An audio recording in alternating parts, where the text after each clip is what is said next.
আসসালামু আলাইকুম। প্রথমে বলি আলহামদুলিল্লাহ সবকিছুর জন্য। এত ভুল ত্রুটি, এত বাজে খেলার পরও বাংলাদেশ যে ফাইনালে যেতে পেরেছে এর জন্য আলহামদুলিল্লাহ।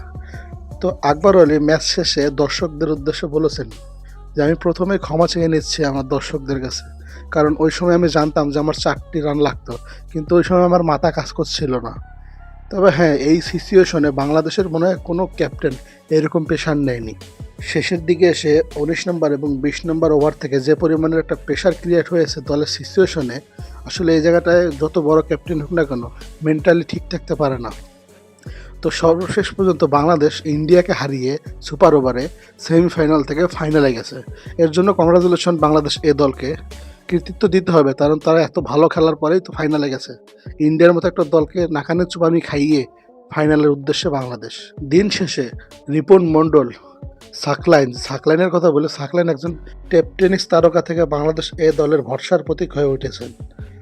সর্বশেষ কথা বলি, বাংলাদেশের যে স্পিনার এবং পেস ডিপার্টমেন্ট এ দলে খেলছেন, খুবই গুরুত্বপূর্ণ এই সদস্যরা খুবই ভালো খেলছেন।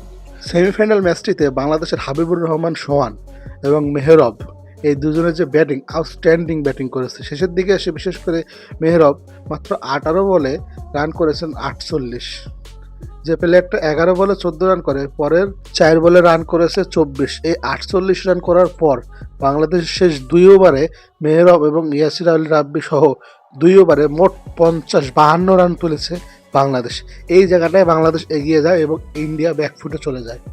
বাংলাদেশ শেষ পর্যন্ত ম্যাচটি জিতে ফাইনালে পাকিস্তানের মুখোমুখি হবে। তো আগামীকালকে ফাইনালের আগে আকবর আলীকে আরও শক্ত হতে হবে। কমেন্টে আপনাদের মতামত জানতে চাই।